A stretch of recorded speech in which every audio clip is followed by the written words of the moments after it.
Hi everyone, welcome to Google Developer Space channel and thank you for joining us today.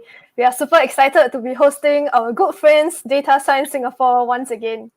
Before we begin, let me briefly introduce who we are and what we do. Google Developer Space is a platform for developers and startups from our region to learn, connect, engage, and be inspired. As part of the developer relations team, we aim to empower and connect the community to our people, programs, network, and technology, be it online or in person like a couple of months ago, but hopefully we get to have in-person events again really soon. Without further ado, I'll hand the stage over to Ivan from DataScience Singapore to share more about today's session. Over to you, Ivan.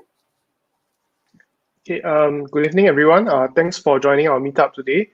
I'm Ivan from DataScience SG. So today's topic will actually be on time series anomaly detection and risk forecast.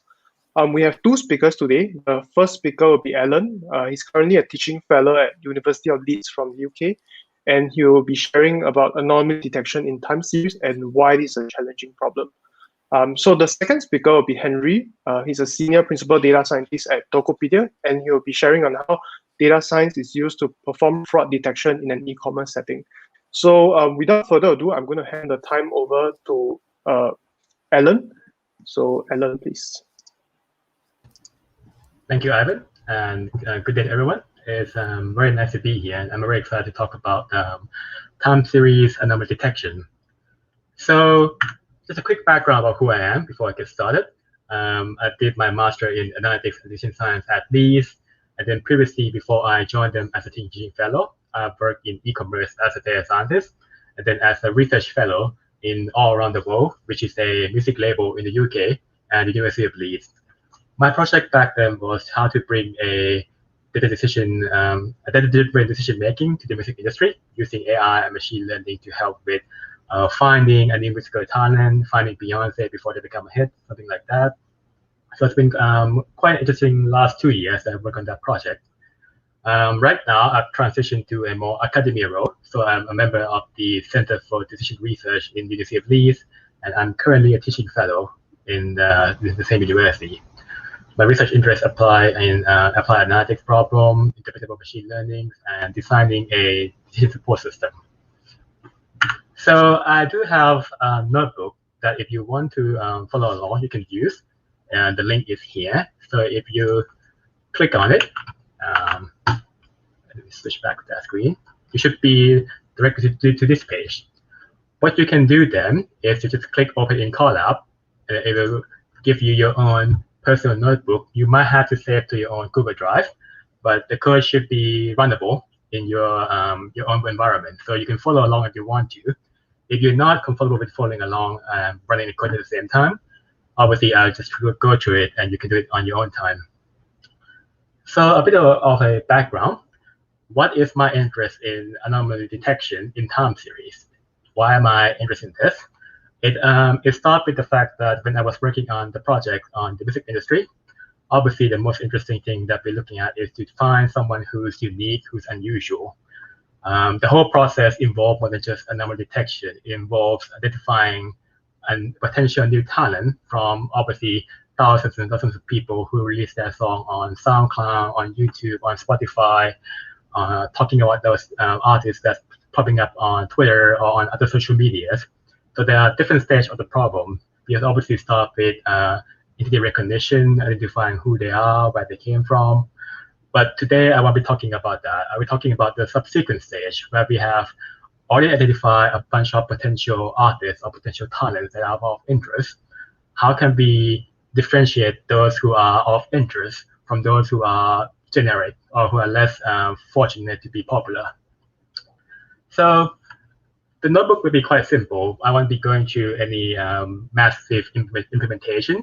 We're focusing on three main ideas that I've used in the past to help with anomaly detection in time series.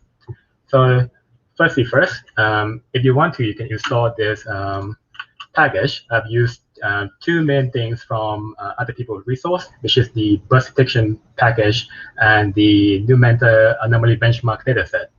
So both are publicly available. I suggest just quickly running this. So today's objective, like I mentioned, is to understand different types of anomaly in time series. and to try to implement this basic anomaly detection using forecasting with ARIMA and Kleinberg burst detection algorithm. Sorry, I forget that I disconnect from the Google servers. But yep, we're back now. So that's great. So I just install some basic Torch, PyTorch package, install the burst detection package, and obviously get a data set from the storage that I put it in. After that's done, we will load some basic package. It's nothing that's crazy here, just matplotlib, panda, numslice, everything that is usually used in data science. Oh, got to run that one. With that done, we look a bit more into the dataset itself. So this data is not the one I was using in the project, obviously, but it's very similar in the idea. So we have this Nuventa anomaly benchmark, which is a nowhere benchmark for evaluating algorithm for anomaly detection in streaming real-time application. So I'm interested in Twitter data because that's very similar to what I was doing before. So we might have identified a entity, maybe it's a music platform, an artist or something like that who's very popular or not popular yet, and we want to compare them to the other generic, the mass tweet in Twitter, to see if the numbers of tweets that he has or she has or they have during that day is different than the usual or not. So the example data set in NAP, we have we choose 10 companies. They're all a very big company in the stock market. So we have Apple, Amazon, Facebook, Google, etc., etc. And we just quickly download them. And you can see here that the data actual level is actually very granular. We can go down to the minutes, the second. I think the jump time is every 5 minutes. So I'm just going to do some basic manipulation. The data is collected every 5 minutes, like I say, but we're not interested in that small interval because there's a lot of fluctuation. And in reality, especially in tweet, you also don't get that much information if you're looking at something that's very small. But if you're looking at something that a much more popular topic, it'll be easier. So I just do a quick aggregation. So you want to look, you can look at it's just summation, it's just aggregation, and you also get total for every company that's being mentioned at that hour. So now it's at hourly level. This is for Apple. That's the value of numbers of tweets about Apple at 9 p.m. on the 26th of February in 2015. And the total is just the total numbers of tweets for every company during the same period. And aggregate is just that over time, how much more we're adding up in terms of aggregate numbers. So we now have all this useful information. In NAP, we also have an answer data, which we don't usually have in real life, which is very useful. But I'm just going to show you what it looks like quickly. So we now have, okay, at 9 p.m. at the 3rd of March 2015, we have one anomaly. And then also at other periods of time for Apple. So you can see here that for Apple, there's 4 periods of anomaly according to the benchmark. And then we add that data back into the main data set. So we now have this 4 simple column, the value of tweets at that time for that company, the aggregate number, the total number of tweets for every company at that time, and the outlier. Now, looking at a table, it is useful, but it's not very visual. So we're just going to do some basic visualization using plot9.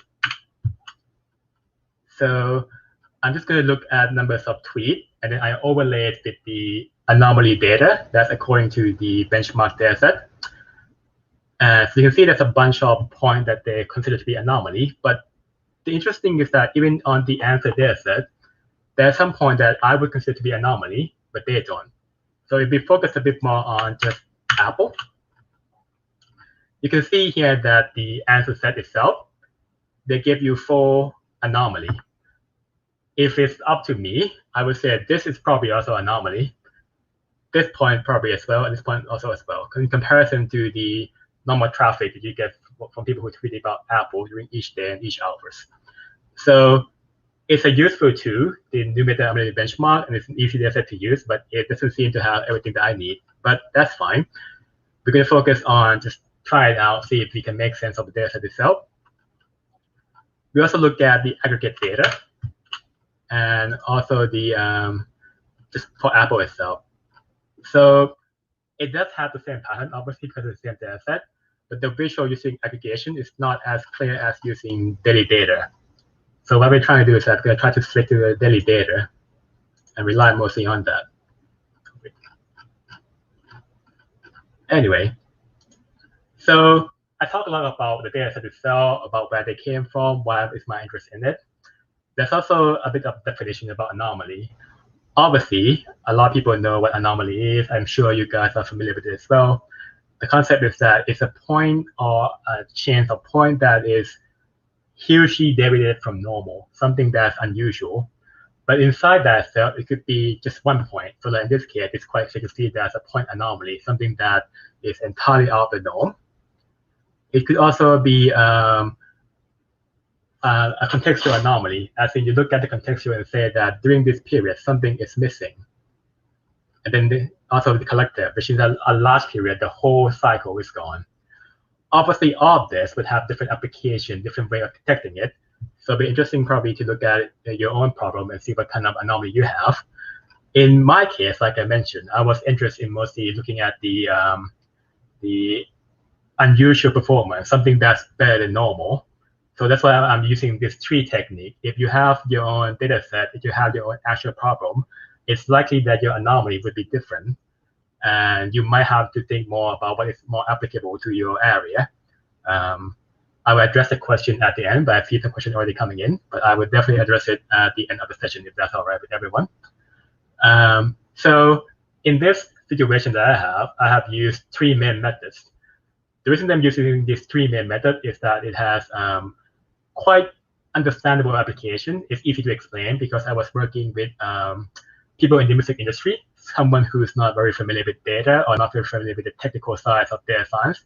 So having something that's quite explainable, like forecasting or something like burst detection, is very useful when you're trying to communicate that, okay, this is the unusual traffic, this is why you should be looking at it, instead of coming up with something that is much more complex. So in the first step, we're looking at just using forecasting to detect anomaly. This is the most simple way to detect anomaly in time series application.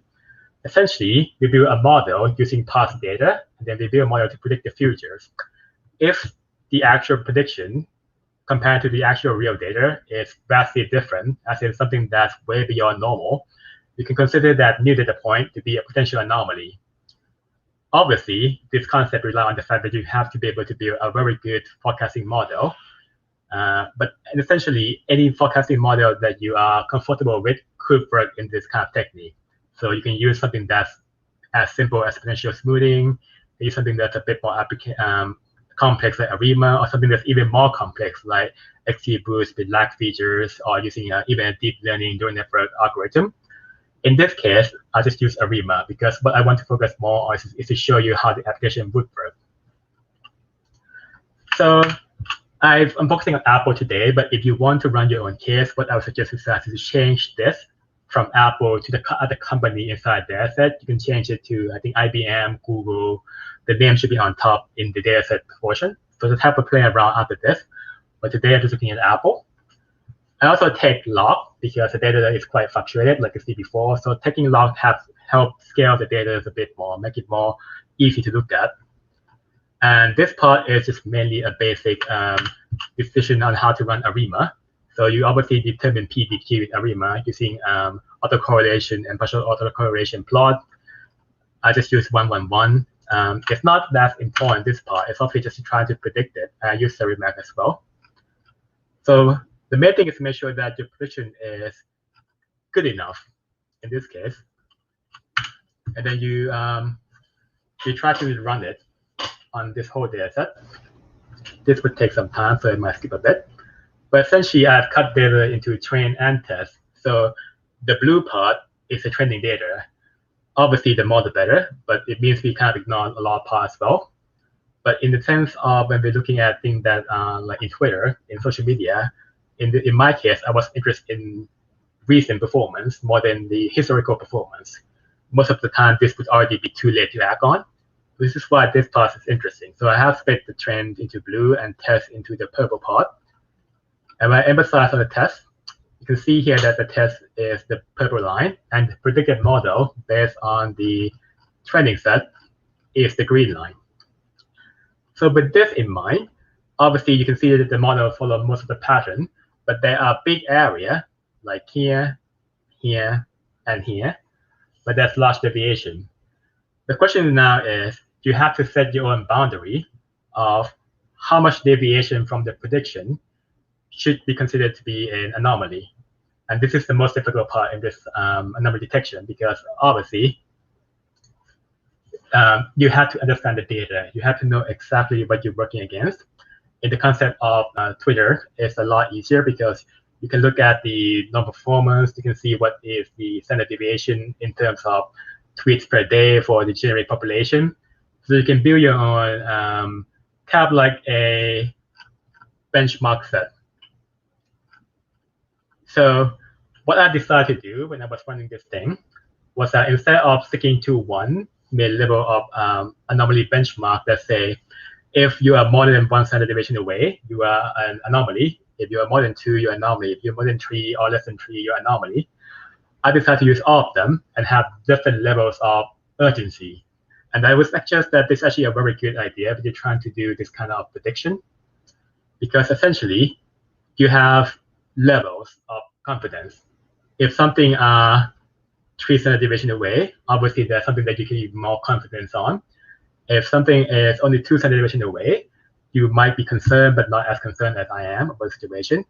If it's 1 standard deviation away, it's still a concern, but maybe it's just a normal or unusual day in the business.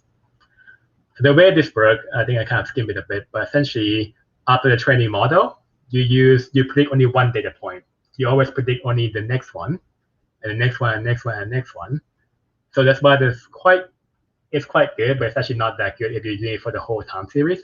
But in this essence, we're not trying to build the most accurate prediction model. We're trying to build a model that can predict next point reasonably well. And if the next point is very different from what we expect it to be, then that's something unusual that we should be looking at.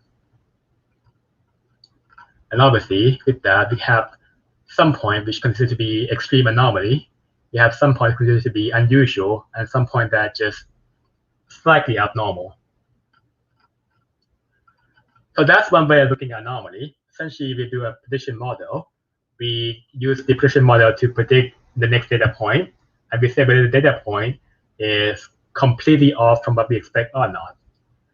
That is useful if you have a lot of training data, if you have a lot of time to train each data set to fit to the model. In some cases you want, and in some cases your interest might be just to see if there is a high level of activities or not, which is what I was mostly interested in. So this was used, but it wasn't as useful as this thing. So I've come across Kleinberg about 2.5 years ago. And it's not a completely new concept. It's not something that's completely crazy. The idea is actually very simple, and there's a lot of implementation already. In my case, I mostly rely on implementation that's done by this lovely person over here. She decided to do a burst detection algorithm in Bash, which is very useful when you're doing something with Twitter, because you don't want to focus too much on each event. You want to focus on the group of events at each period of time. So it's actually very nice to have someone already implemented. But the concept of burst detection is quite simple. You have 2 levels. You have the level where it's a normal activity, and you have a level where it is a burst activity. So you also have this thing called a cost of transitioning from normal to burst level. And in the cost, there are 2 subsequent costs that's inside it. There's a cost for transitioning. So obviously, if you're moving from normal situation to high situation, you would be the cost of doing it would be higher. And in terms of actual insight, in terms of where you fit better, you can also look at from last stage to current stage. Do you fit more in the normal state or burst state? And the combination of those 2 costs, it will show you exactly where do you fit more. Is your current data point in the normal state, or is your current data point in the burst state? So the good thing about it is that it doesn't require a lot of historical data, but it does require understanding what is normal. So the data set itself requires you to put in some sort of normality data. So in this case, in Twitter, what we have is that we have interest proportion, so what we are interested in. So in this case, it will be a tweet of Apple. the normal. So in this case, you can define the normal as the normal activity on Twitter. So something that is other people are doing. So what I use is that it's just the numbers of total tweet for every company together. So the interesting thing that we are investigating is tweet by Apple. The normal is just every tweet, other normal tweet. We also have total time point, which just means how many time points do we have. And we also determine what's the level of activity that we want to be considered as abnormal. So if you want it to be 2 times more than usual, you can do that. If you want it to be 3 times more than usual, you can also do that. And this will change the cost of transitioning and the cost of fitness. And there's also smoothing. If you want to average the time series a bit, you can do that because obviously there's a lot of deviation over time. And there's also gamma, which is used to change the input for the for transitioning cost. So this is a very basic algorithm. You can see that we start by smoothing the whole thing. And then we make sure that we do the ratio between normals and interest activity to check what is the level we're in. We calculate cost for every single data point. And we see if we are in the active state or normal state by looking at the minimum cost. So as you can see, I use Apple again. There's a list of what each data point mean here. And you can also obviously also use the package for checking which part is the burst happening. But the red data point is essentially the answers according to the numerical anomaly benchmark.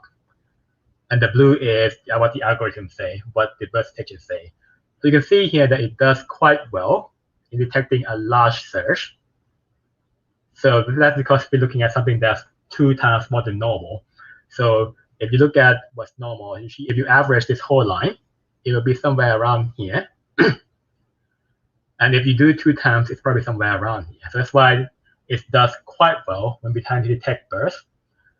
In comparison, it didn't detect this part because according to what I say to the algorithm, I want it to be at least 2 times the normal size. So that's why it's going to detect this, and also this as anomaly because it's less than 2 times of the average. Why climber instead of just moving average for burst detection? Why the advantage or disadvantage? Interesting question. There's a lot of similarity actually, but moving average, that's a good point. I think it's up to you to decide which one is the best fit. I think the good thing about climber is that you also get the cost and the transitioning. You can determine how much is the level of activity that you could want to consider to be an anomaly. So like in this case, I say 2 times of normality. So if you use moving average, obviously you're smoothing it out and you're reducing the sense of where is the anomaly by saying that, okay, this is the normal line.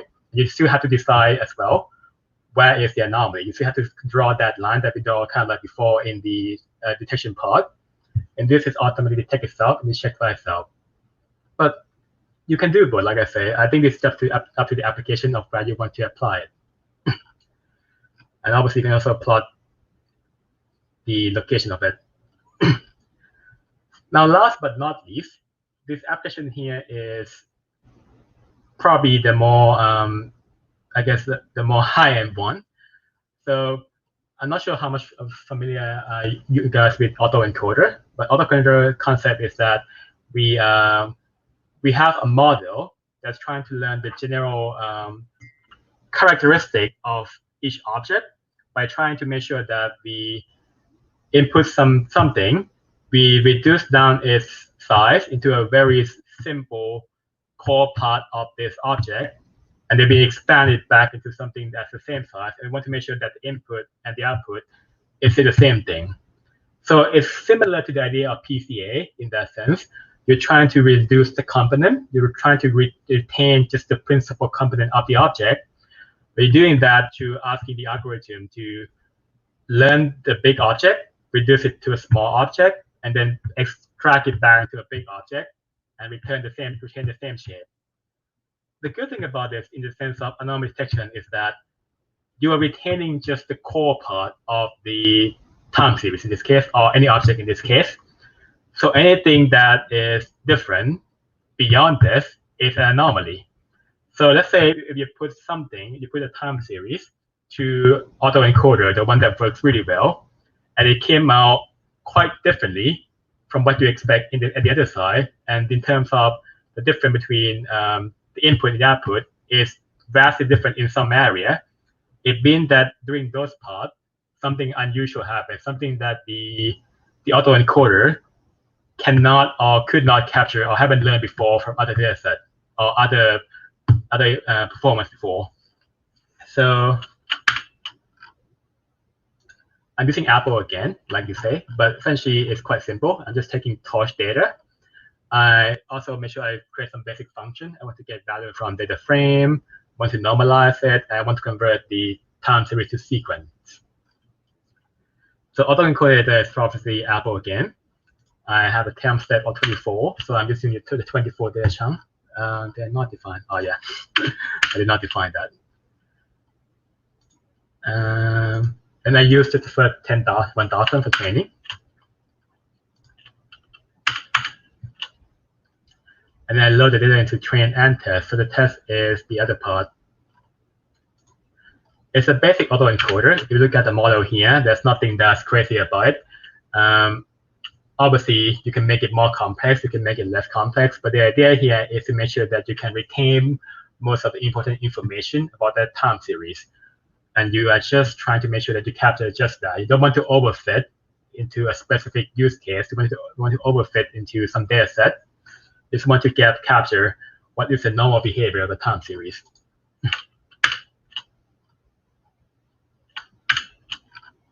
And then you obviously train the model. So I'm not sure if I changed to GPU. I don't think I changed to GPU, but it should be quite fast because there's nothing here. Just a simple example. The main point here is that when you predict it back, you now got this thing. So you have for each time point, and you have this x-axis as the average errors, mean average error, and this is number of sample. So you can see that the majority of data point in a time series, our error is not that bad. It's less than 0.2, but there'll be some point that's really off. Some point that is more than 0.8 of the mean average errors. And you can see, you can even reconstruct your error threshold to see what is the maximum point. So which means that when you're training a model, and the training models means that you are seeing all of this, this is the maximum error that you have seen. So anything beyond this, or if you're not that confident that your model trains quite well, you can even extend it beyond that. So you can use something that's even 20% more or 50% more. If anything that's an error in the actual testing data is beyond this, then it's likely at that point it's an anomaly. So now we're looking at training data, we're looking at testing data set, apologies. So we use this thing to check, and we look at by comparing to this threshold. So we found there's 8 data point that is beyond this training error. And we can actually do a quick visualization of it. So these are the data point. And this is what the visual looks like. So you can see here that it's quite good at capturing the same kind of thing, a part where there's a large anomaly. But in the essence, it's also failed a lot in terms of capturing a small anomaly. So you can see here that the problem that we've had today is that regardless of whichever methodology we use, it's up to us to define anomaly. In the client break detection, like you asked, why we're not just using move average, we can look at it as a sense that we can determine the error rate in a much more concise manner by saying 2 times, 3 times, and it looks at it immediately. The same with this autoencoder, and the same with this forecasting. But the main question remains, how would you choose this level of deviation from normal? It'd be up to you to decide. It'd be up to you to understand the data, work with the stakeholders, or just look at it and establish that trend. There's no easy answer, unfortunately. And I think this has been the most interesting part of my research, just adapting this error bar into every other situation. different data set, different platform, from Twitter to Facebook to Instagram to something like SoundCloud, YouTube, and even Spotify. They all have different threshold. Understanding threshold of anomaly for each of them is the most important thing. And for your own problem, understand the threshold for your own data set is the most important thing. I can try to address some question now. I think right now I'm a bit early. I think I ran through it quite fast because I kind of skipped the coding a bit. But obviously, if there's a problem with the coding, if you can run something, do let me know. I'm happy to address any problem you might have. But I will take question now, I suppose, if there's any question.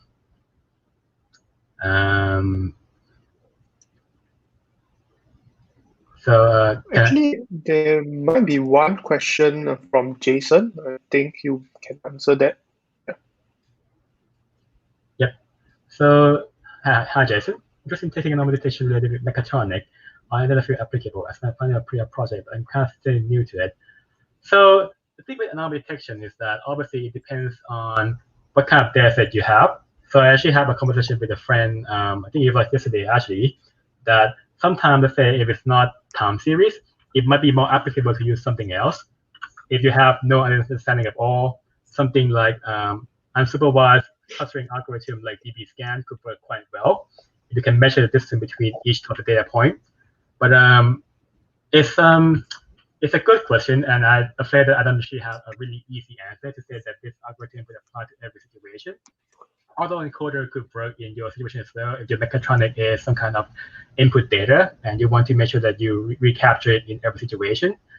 But it would be up to, and it would be determined largely by the data set that you have.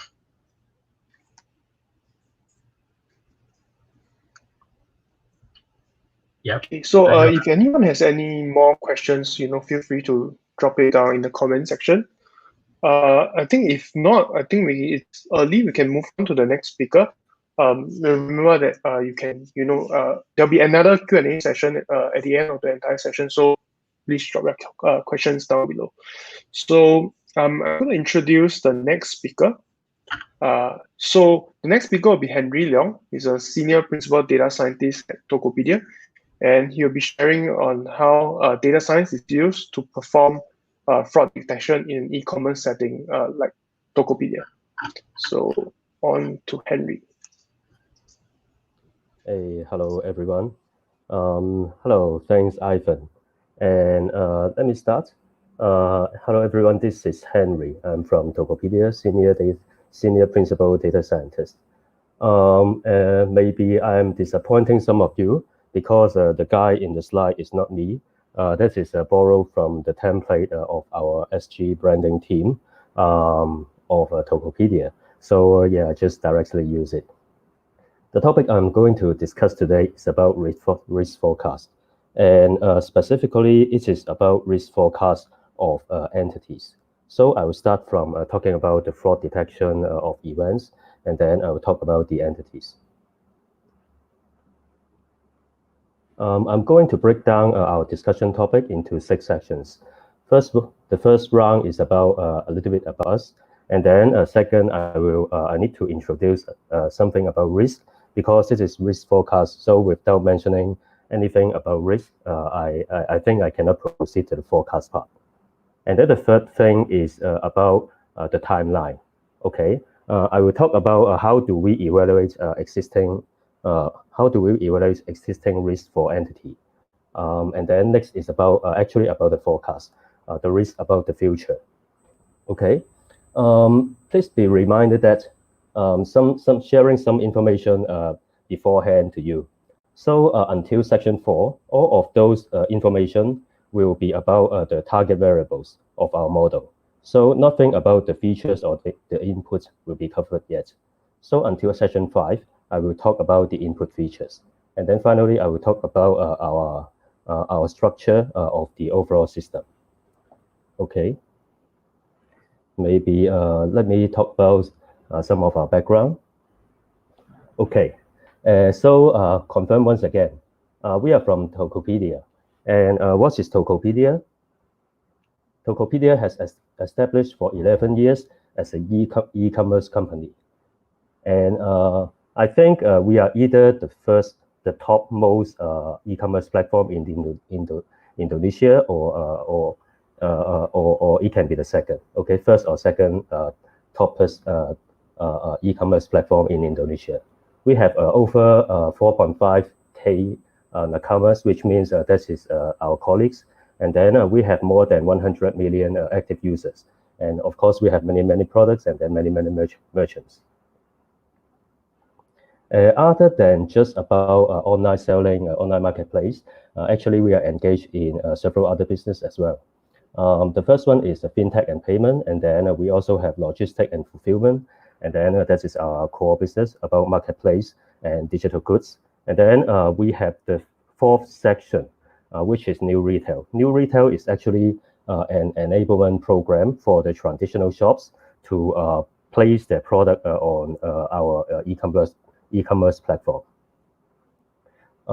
This is our 3 DNAs, which means our mentality, focus on customer growth mindset, make it happen, make it better. Okay, let's drill down a little bit into our team. Of course, we are data science team. We have 3 offices in Singapore, Indonesia, and India. Okay, we are like the evangelists of promoting the idea of AI first within our organization. And on the left-hand side, that is some of our data scientist colleagues. One of them is me, and this is like an internal event of giving some video lecture series to our internal organization. Okay, and then this is finally me. Let me introduce again. This is Henry Leung, and I have several previous work experience. I was used to be a salesperson. Believe it or not, I have a sales background for longer than I've been a data scientist. And then I became an equity researcher, and then I did a bit about the market risk in a bank, and then I became a quantitative researcher in a proprietary trading fund. And then I became data scientist, and then now, and then next lead data scientist, and then senior principal data scientist. Academically, I am a designation holder of the Society of Actuaries, and I have a master's degree in accounting and finance, and I graduated from computer engineering for bachelor degree. Okay, so before we actually getting started, let me make an apology first. And you can also take it as a disclaimer of the upcoming presentation material. Okay, so first of all, because I'm going to talk about risk. So risk is something highly related to our risk management department. And all the information in our risk management department is highly sensitive. So unlike the previous Alan's presentation, I will not show you any code. I also will not show you any actual formula. I, of course, will not show you any actual figures, as well as PII, personal identifiable data, right? Okay, so I hope you can understand this. And the upcoming methodologies I'm going to present will be presented in a very abstracted way. And I will also not indicate which methodology we are actually in use, which one we have actually deployed, and which one has already abandoned. I will not talk about our usage status, okay? And finally, I wish you can accept this one. This is the methodologies I'm going to present could be very exotic, even for in-house usage. This may not be applicable to every problem or every department in our organization. So in case you would like to try it out, in case you try to use some of the abstract concept, in case it don't work out, so please don't discredit Tokopedia or the methodology or this presentation. Okay, if we are all good, then let's just proceed to the actual presentation part. First, of course, is about risk. Risk is a kind of event, but what is an event? So let's, under the e-commerce context, let's just have something very obvious first, okay? E-commerce, what we can think of an event is, a click is an event, right? A purchase is an event. A cashback is also an event. I don't think any of these events is arguable, okay? You wouldn't see anyone debating whether this is a click or not, whether this is a purchase or not. You seldom see this case. So I would say this kind of event, whether it happened or not, is non-arguable. Well, maybe unless you're a lawyer, politician, or philosopher. But maybe we can also see some other types of events, right? For example, not covered in this slide. Okay, an election fraud could be an event. But I think there could be a very big debate between the Republicans and the Democrats. Okay, so whether that is a fraud or not, that can be something under debate. Okay, and then for example, a market crash is an event. But what is meant by a market crash? Should it be down by 1,000 points, and then for the Dow Jones to be a market crash? Then if you would like to label the down by 1,000 point as a market crash, then what about 999 points? Okay, shall we label it as 0? I don't think so, right? We cannot have such a sharp boundary. Okay, even if you would like to classify a market crash by a percentage, you will have the same problem. If you say 5% is a market crash, then what about 4.99%?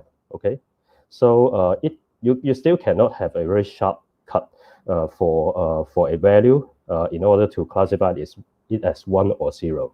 Okay, you can define more complicated rules on this, but eventually it is hard for you to get rid of a sharp cut of the definition.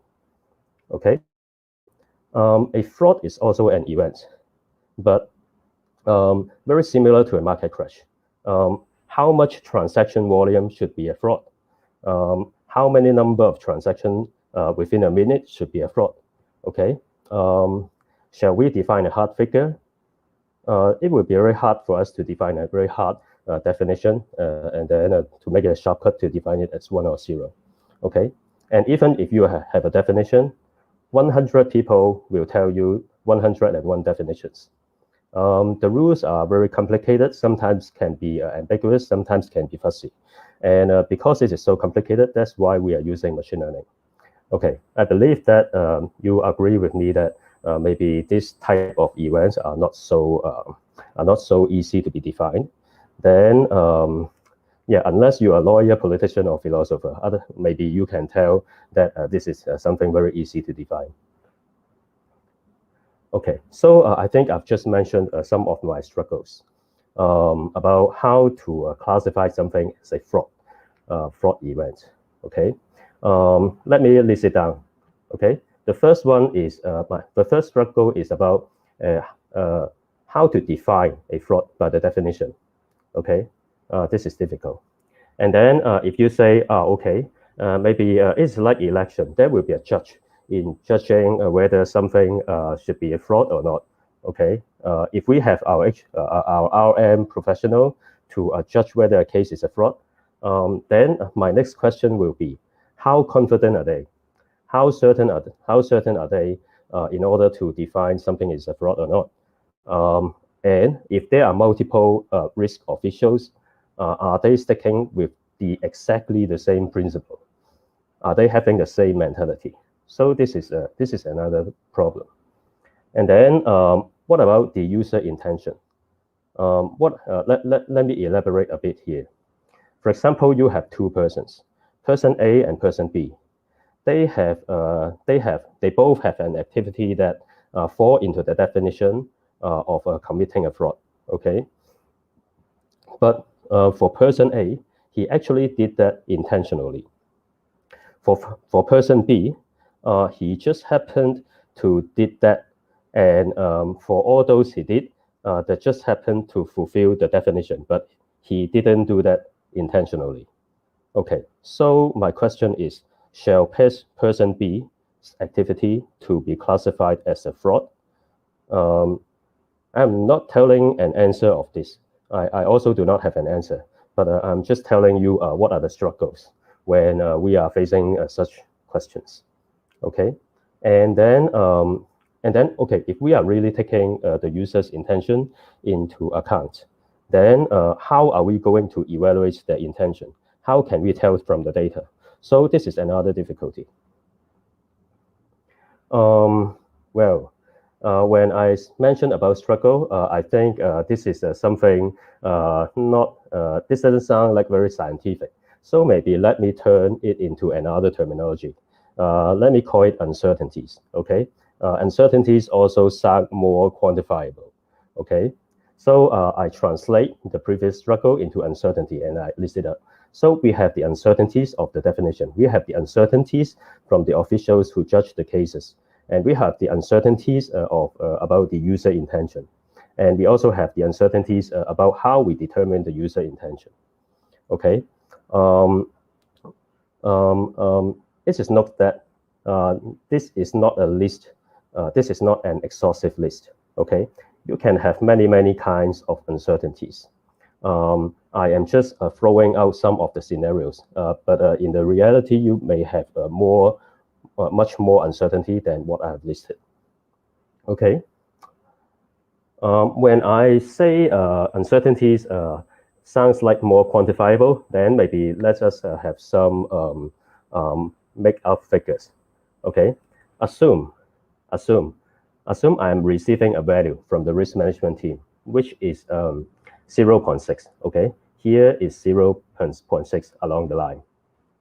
Then actually, I would say I'm very much tempted to label this one as 1 because this value 0.6 has surpassed the threshold of 0.5. Okay. However, I have a question. Why did the risk management team pass the value 0.6 to me instead of passing a 1 to me? Okay. If the risk management team is 100% sure that this case is a fraud case, they should pass me a 1 instead of 0.6. But why did they do so? I believe that they may be experiencing the uncertainties that I have just mentioned. Okay, this is an imaginary diagram. Maybe this portion is attributable to the uncertainty about the user intention. Maybe this part is attributable to the judgment uncertainty of the case. Maybe this part is attributable to the definition. Okay, yeah, just a scenario. Okay, so for all of these uncertainties, they turned out to be with a value of 0.4, right? Okay, what's 0.4? 1 minus 0.6, 0.4. So this collection of uncertainties, they came up with an evaluation of 0.4, and that's why the risk management team is passing me the value 0.6 instead of 1. Okay, what I've been trying to say here is sometimes for my use case, instead of turning the labels into 1 and 0, I am using a continuous value as my target variable for an events fraud. Okay. Somebody may say that is this value even reliable because you say there are so many uncertainty? Well, this can be one kind of point of view. You can still think so, but on the other hand, we can also think of it as a tuple of information. So the first information you get from this 0.6 value is that it is supposed to be a 1. And then the second information you are getting from this 0.6 is that the uncertainty is evaluated to be 0.4. Okay, so if the evaluation of the uncertainty is somehow makes sense, then I will still say, okay, this 0.6 could be a reliable target variable. Okay, and you can also have the third point of view, which is let's take it as a fuzzy ground truth. Okay. And is fuzzy ground truth reliable? Maybe it doesn't matter, because this, for some reasons, I will explain it in the last slide. If we have a system that can support the manipulation of the target variable, then maybe the fuzzy ground truth isn't really matter. Okay. As mentioned in the last slide, I am using a continuous value instead of a discrete label 0 and 1. Okay. Actually, the continuous value may not necessarily be between 0 and 1. It can also be between 0 and a cap of maximum number. Okay. Or you may not even want to start from 0. You may want to start from a V minimum and then up to V max. Okay, whatever. Actually, that doesn't matter as long as you are feeling comfortable with it. But what is important from my point of view is how do you tune your objective function? I suppose the participants in this meeting, you have some experience in a supervised machine learning model. And I also suppose you are able to create your own objective function for supervised learning. Okay, actually you can create any formula for your objective function as long as it makes sense, right? Okay, so if we are using a continuous value as the target variable, then that depends on how you deem the importance of each value along the line. Okay, if you think that the target variable are all evenly important along the line, like the left diagram, then you may want to have an objective function that is equally weighted for every value from every part of the curve. Okay. However, if you think that the extreme cases for the value is more important, then you may create a target variable function. You may create a objective function which has higher weight on the 0 here and the higher weight on the 1 here, and then the middle part you are giving it lower weights. Okay. I believe that nobody will be using the shape of the right-hand side, but what I'm trying to convey is that you can shape whatever function, whatever objective function as you like. Okay, let's skip this. Okay, I think we have a consensus on the target variable for the event should be a continuous value. Okay, maybe next, let's talk about the timeline. Okay, for a single event, for example, when we are standing at, so this is a, the x-axis is the timeline, okay, and then the y-axis is the value from the event, okay. If we are standing at timestamp 3, T3, okay, this one, okay, then what we will be trying to predict is should be V3, right? Okay. If we are standing at the timestamp of T4, the events we are trying to predict should be the events E4, right? And we wish we can predict the value V4 here. And okay, so this is the scenario for a single event. If we are predicting a single event, then we are trying to predict the value of this event, right? At a certain time point. But what if what we are trying to predict is not a single event, but is an entity? Okay, an entity. What is meant by an entity? An entity could be a shop. An entity could be a person. An entity could be a product as well. Okay, then what are we going to predict if this is not an event but an entity? Okay, then maybe let me express a bit about what is an entity. We can see that a very happy merchant on the left-hand side. And if you recall at the beginning, I have also presented myself, right? I have introduced some of my work experience in the past. So let us also have a resume for this merchant. Okay, so for this merchant in 2018, he has registered as a shop on September the 5th. Okay. The next day, he has placed product A on shelf in our e-commerce, in our online marketplace. And then several hours later, he put product B on shelf. Okay. 4 days later, okay, congratulations. He had successfully sold out 9 units of product A from our platform. Okay, so on and so forth. I think he has probably placed many other products on shelf, and then he also had many transactions between with the buyers. Okay, and then finally it reaches some time, which is October, which is his last transaction. Okay, so this is the profile for this merchant. You can see that actually this merchant, how we can describe this merchant could be a list of historical events. Okay, so very similarly, because we already know that a single event, we will be assuming we are standing at a certain timestamp. Okay, but for an entity, we know that it is a collection of events for evaluating the current entity.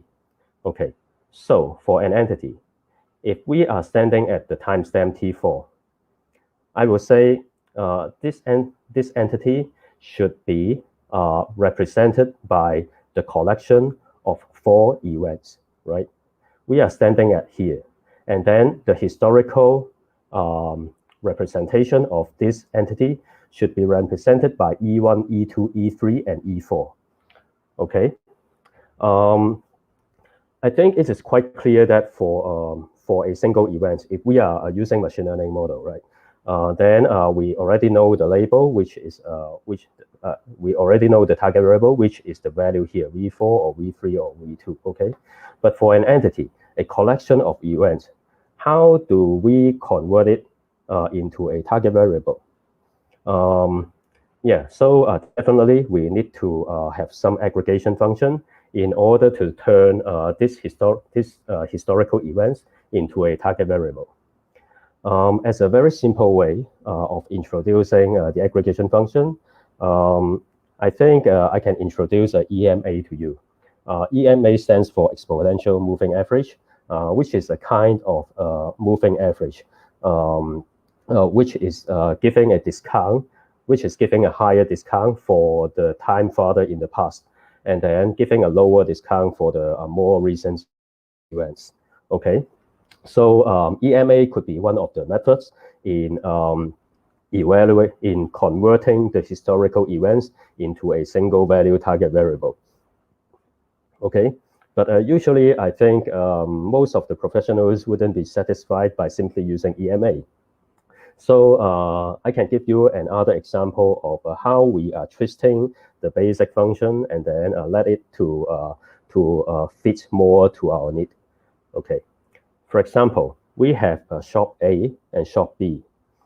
Shop A and shop B, historically, they also had some activity at the timestamp of T3.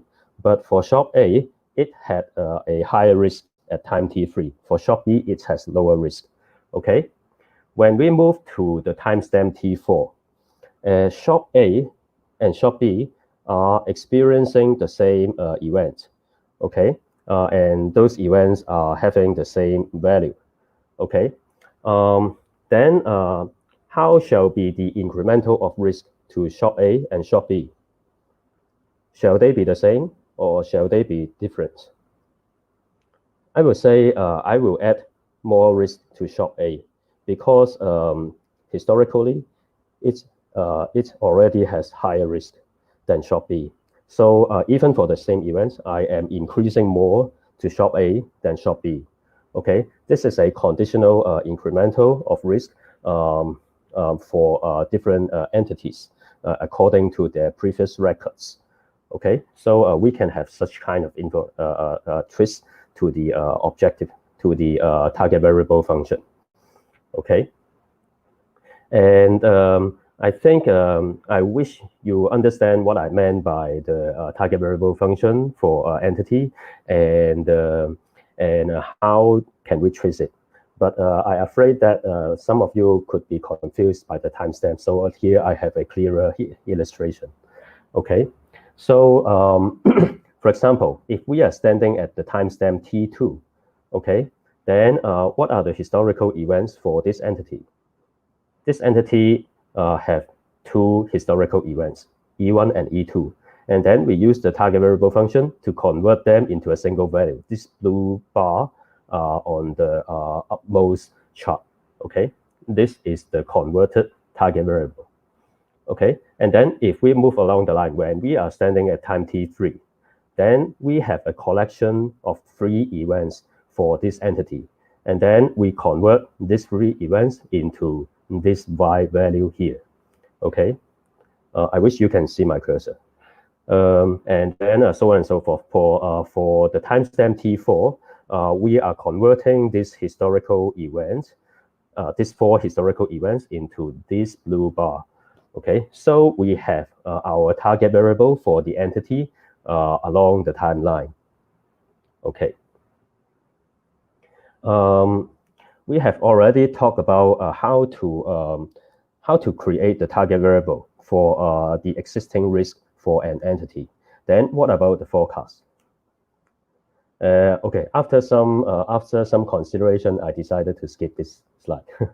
Okay, then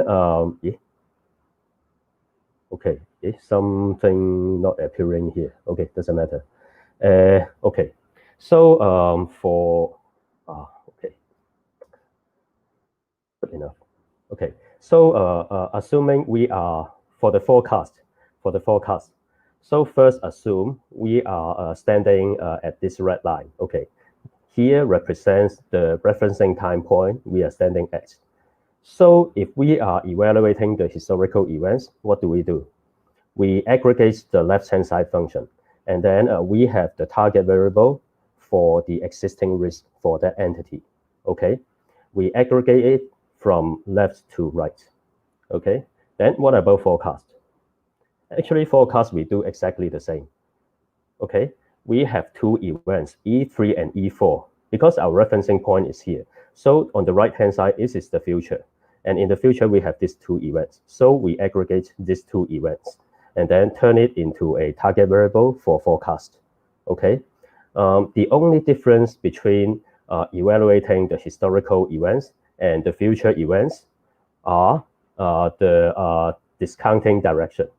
Okay, for existing risk evaluation, we aggregate it from left to right. Okay, for future events, we aggregate it from right to left. And what is meant by this direction? Left to right, right to left. Okay, from left to right, it means we are giving higher discount for further events in the, to the left-hand side. Okay, further events in the past, then we are giving higher discount. For future events, the farther it is in the future, the higher the discount it has. So we have for the events E4, we are giving higher discount to these events, and we are giving lower discount to this E3 event. Okay. If I were you, I will have a question. Okay. So can left-hand side and right-hand side be symmetric? Actually, they can never be symmetric. One very obvious reason. For the historical events in the past, theoretically, we should be able to have all of the information of the historical events, okay? But in the future, we do not have any way to have all the actual events in the future. Which means if we are creating target variable from for the existing risk, we should have full information. But if we are creating target variable for the future, for the forecast, we will not have the full information. If an entity runs forever, so this year is 2020. If an entity also exists in 2020, 2021, 2022, so on and so forth until year 3000, okay, we of course will not be able to see those events because today is just 12th of November, 2020. How are we going to deal with it? And okay, I do not have a perfect answer for this, but I do have some way in order to mitigate the information lost. Okay, so today is 12th of November.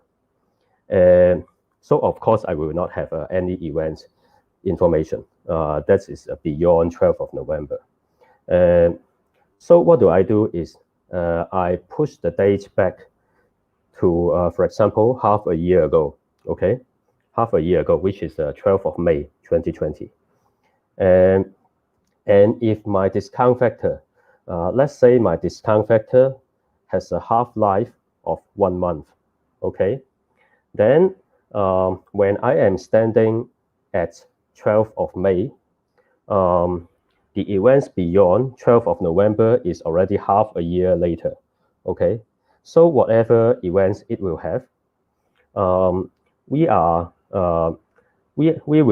impact of it will be less than or equal to 1 over 2 to the power 6, okay? What is 2 to the power 6? 64, right? Okay, yeah, 64. So the impact of the future events beyond 12th of November will be less than or equal to 1 over 64, okay? So even though I do not have the information of those events, their impact, the loss of information, will be less than or equal to 1 over 64. If you think that 1 over 64 is not enough, is not the discount rate is not big enough, maybe you can date back 1 to 12 months or even farther away. Okay. Anyway, the objective of dating back is to mitigate the information loss. Okay. Yeah. So this is how we create target variable for future events.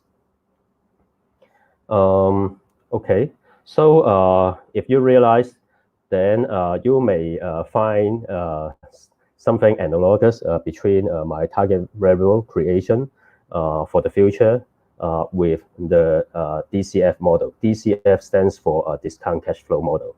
So both of them are discounting something back to the present time.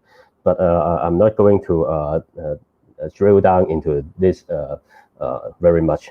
If you have financial background or quantitative finance background, you definitely know what I'm talking about. And DCF model, you can also give it some twist like the target variable function. You can add some yield curve trees, and then you can also add the credit spread, etc. to it. Okay, maybe you can investigate by yourself. Okay, so far what we have discussed were all about the target variable creation. Then what about the inputs? What about the features? The feature, let me start the discussion of the features here, but also let me end the discussion of feature in this slide. Because the explanation for how do I create the feature is very simple. I basically just turn all the historical data for the entity into features. Everything, all the history. Okay, that's it, done. Okay, maybe you are very confused. So I have created several questions FAQ. So maybe that will be the question you will be asking. Okay, so the first question is, how do you take everything into account and turn them into features? So let me explain a bit about what is meant by everything. Everything means, for example, if your data structure is in some structured format, like a table in database, right? Then all the tables that contain the relevant entity will be taken into account, okay? And all the tables that can reference that entity will also be taken into account, okay? And the features will be aggregated by the timestamp that we are targeted to, okay? This is how I meant by everything. And then the second question could be, okay, if you are turning everything, all the historical data into feature, then what is the runtime? The runtime, my answer is the runtime is O1. The complexity is O1. But that has to fulfill certain criteria. First of all, I create the features by my proprietary time series model. I think some of the time series model in the previous presentation, the presenter also mentioned about it. So I'm not going to specify what kind of time series model I'm using, but those are not from the standard library. Okay, so I have my own twisted version of different time series model, and I also have a whole structure of system. Literally the cloud architecture and those kinds of things, and then ingestion system, okay, to cope with those time series model.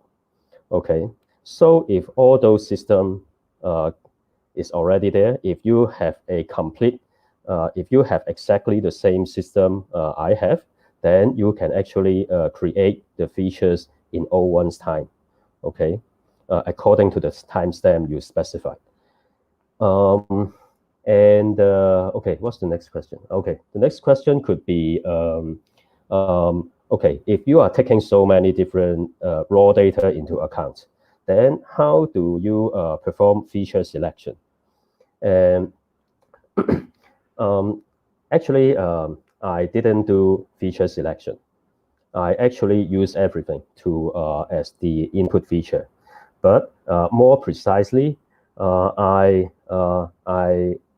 didn't do feature selection when I was building the model. Okay, before the model was being comprehensively trained and getting a accurate and getting a good accuracy, I did not perform any feature selection, but I performed feature selection afterwards. Okay, and I also have a whole framework in performing that kind of feature selection and then to optimize the model. But that should be another topic with 4 hours presentation time for the 101. So I'm not going to discuss it here. And also I am also not able to discuss how I created the time series model for this whole structure. So please just do me a favor. Just believe and don't be afraid. Okay, just believe I have such a system and I can create features in O1's time with everything. Okay. Okay, we are done with the features. Yeah. The basic machine learning model components, right? The target variable, the input features, and the machine learning models. What haven't been covered yet? The machine learning model, right? Oh, okay, I'm sorry. I'm not going to discuss the machine learning model today. It is very simple. As long as the machine learning model can ingest such a huge dimension of input features, then that is good. What is good means I do not have a very specific structure for you to reference. As long as you can tune it to become, to generate precise accuracy, then that is good. I am not going to discuss what kind of structure we are using, what language we are using here. Okay, so that is totally unimportant. But what I want to discuss is, okay, after presenting those different pieces of information, how do we consolidate them together, and how are they look like on the timeline? Okay,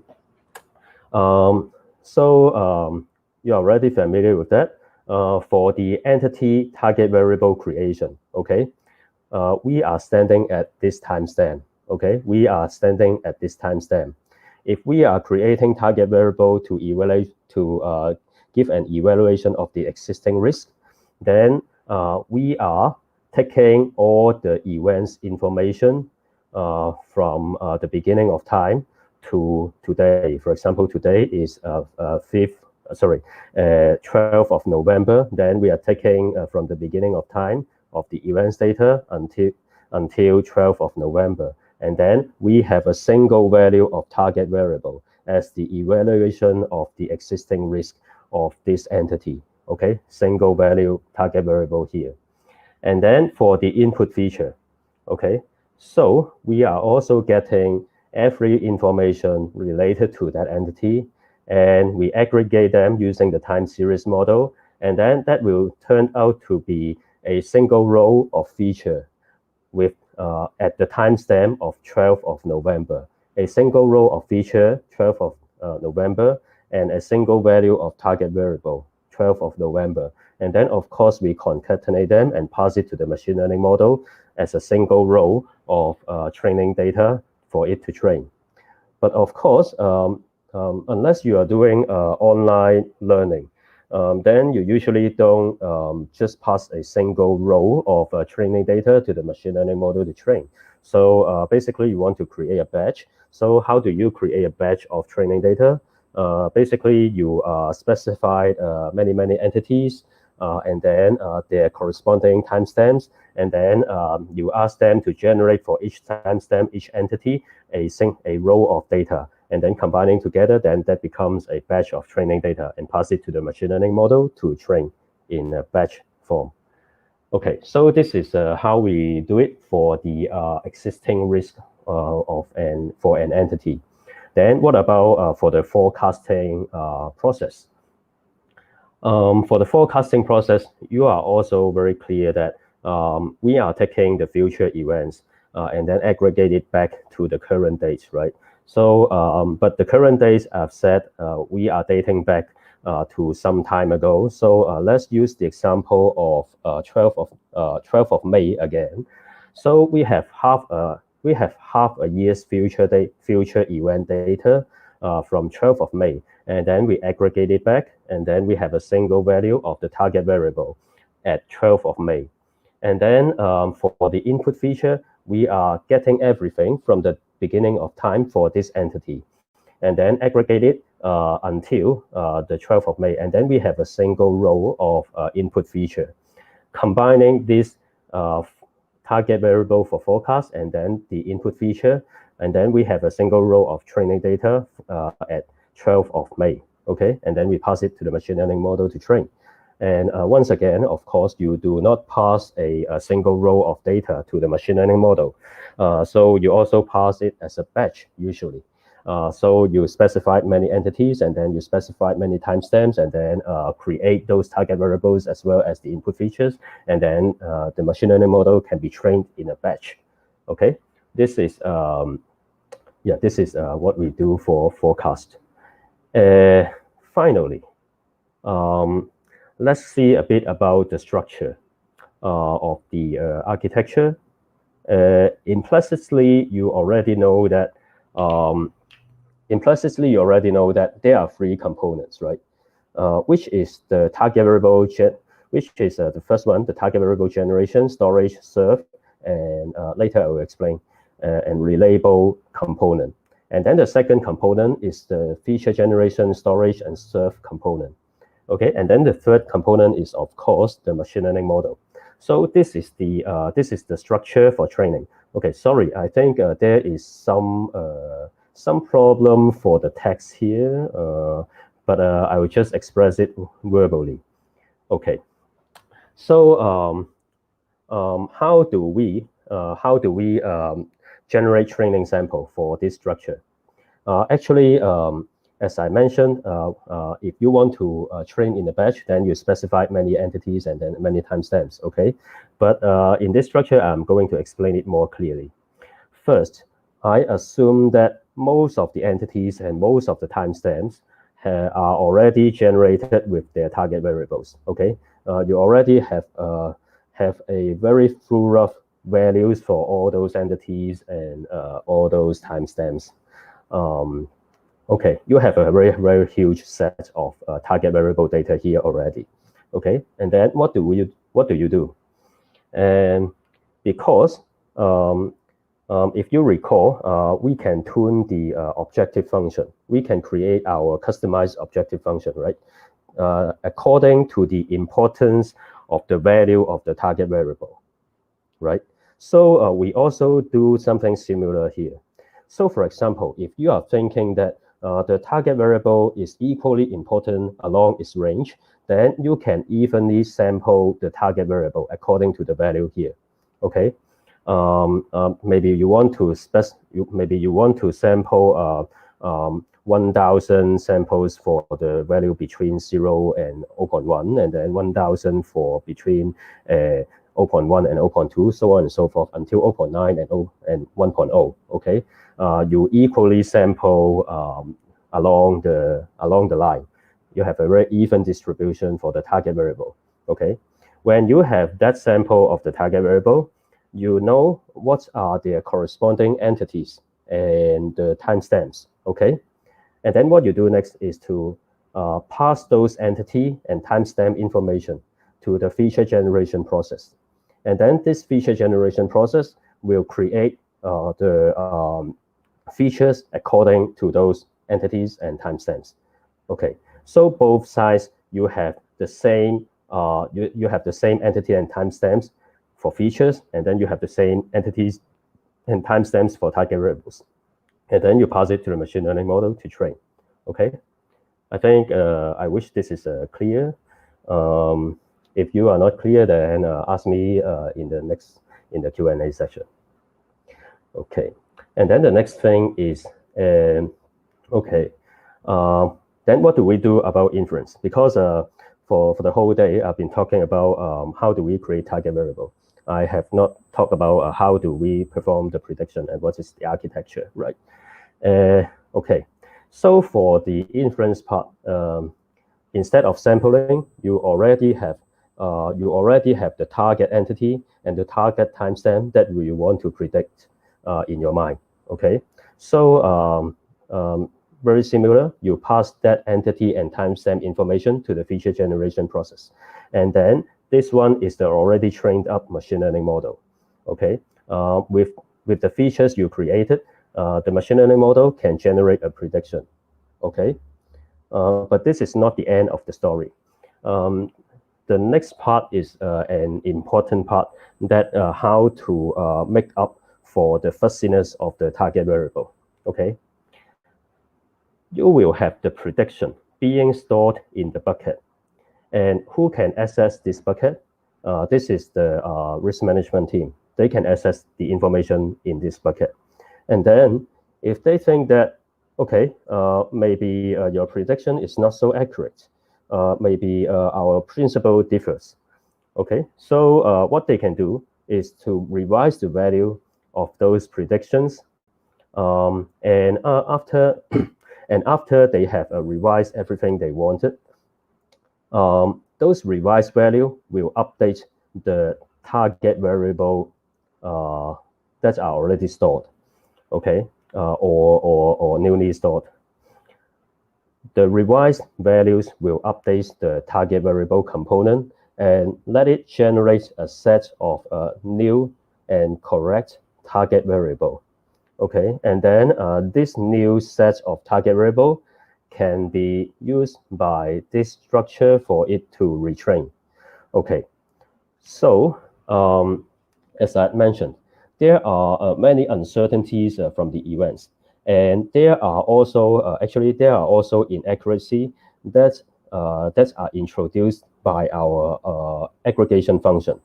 So as long as the risk management team can revise those values, I think our prediction and the value in risk management team's mind will converge together. And actually, this system is designed to not only for the retraining and reduction of fuzziness of the target variable, but also it is a learning process for the corresponding team as well, for the risk management team. It is because they may also be feeling like, okay, there are something we need to figure out when they are defining their principle.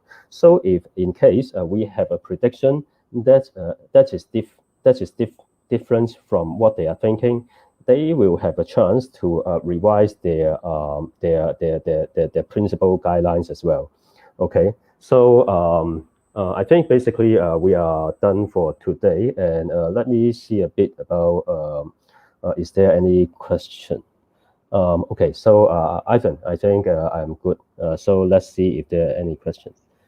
What are some ways to interpret auto? Okay, so this animals question. Hello, hello.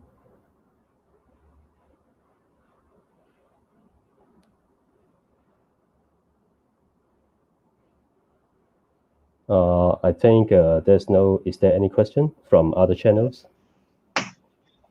I think we have one question for Alan. Oh, okay. Oh, I assume the question from the autoencoders is. Sorry, I just saw that. Okay. Do you mind if I just answer this now, Henry? Is that all right? Yeah, please. So the question is, what are some ways to interpret autoencoders? Say, identify the cause of anomaly highlighted. Interesting question. Autoencoders has the weight in the middle, which it acts like the PCA, where we reduce the component into a key component. So you can visualize that using something like t-SNE to try to understand which part of the autoencoder is responsible for, is it the cycle, is it the seasonal pattern, is it the recency pattern? But I would not actually recommend doing this for anomaly detection, and I'll explain why. The reason for this is that usually it doesn't give you enough explanation. It just tells you that it's the cycle part, it's the seasonal part, it's the recent part. When you talk to business decision makers or people you work with, usually this kind of thing explainable more when you have more information from outside, something that help add to the context. So I would focus on making sure that you can highlight it correctly and you can provide them with other additional information afterward. I know in my talk I focus on anomaly detection, but anomaly detection was just part of the whole system. The other part would be in terms of providing information. You would correlate this timestamp with the news on that period. So since I was talking about Twitter, I would also show the contents of tweet at that period and would synthesize this using NLP to try to communicate what is the situation then, what was the numbers, what was the content of the communication on social media that highlight up at that time. So your point was that what can be used to interpret in autoencoder, t-SNE will be one of them, but I wouldn't focus on that if you're looking at anomaly detection. I would instead focusing on the actual data set and trying to interpret that data set about what happened at that time in the same context of communication, what happened, what kind of things were being talked about. Can you summarize the conversation into a link or a topic that could be communicated to decision makers? Okay. I think that's all the questions we have. Maybe the participants are, they are still trying to digest all the information and probably wondering how you are doing it in one time. Yeah. So I think I was very impressed by Henry's the whole inference about for detection. This is very detailed. I know you say you won't go into detail, but I actually think this is very detailed explanation of the whole feature engineering, which is probably the most important thing for any kind of fraud detection or any kind of machine learning actually. So it was very interesting. Yeah, thank you, Alan. Actually, the actual timeline for talking in details is like 5 days and 2 hours per session. I can imagine, yeah. Yeah. Yeah, so I can only cover like this abstract way. Yeah, maybe one day we can just invite you back to give a talk on just a feature selection. Since it's going to be for. I need to look for approval. Yeah. Okay. Yeah, those kinds of things. So, okay. So again, thanks to Henry and Alan for sharing this wonderful session with us today. We'll come to an end for now. And also, forgot to thank our sponsor, which is Google Developer Space. So yeah, that's all we have for today. We'll see you next session. Okay. Thank you. Okay. And great Thank you evening. very much. Thanks for Bye, all everyone. the participants. Bye-bye.